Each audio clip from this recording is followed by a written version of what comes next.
የታላቂቱን ሀገር ታሪክ በታላቁ የኢትዮጵያ ብሔራዊ ቲያትር ንጉስ አርማህ ጊዜ አይሽሬ ታሪካዊ ተውኔት ደራሲ መልካሙ ዘሪሁን፣ አዘጋጅ ተሻለ አሰፋ፣ ረዳት አዘጋጅ መሰረት ሕይወት፣ ኮሪዮግራፊ ግጥምና ዜማ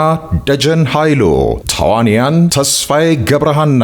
ተስፋዬ ሲማ፣ ቅድስት ገብረስላሴ፣ እታፈራው መብራቱ፣ እንዳለ ብርሃኑ፣ ብሩክ ምናሴ፣ ሄኖክ ዘርአብሩክ፣ የማታወርቅ ታደሰ፣ ሄኖክ በሪሁን፣ ጸደይ ፋንታሁን፣ መስከረም አበራ፣ ሌሎችም ከሰባ በላይ አንጋፋና ወጣት ተዋንያን ታሪክ ይሰራሉ። ንጉስ አርማህ ኑ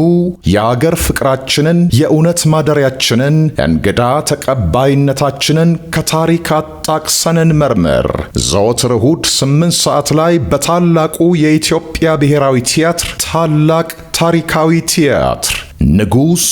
አርማህ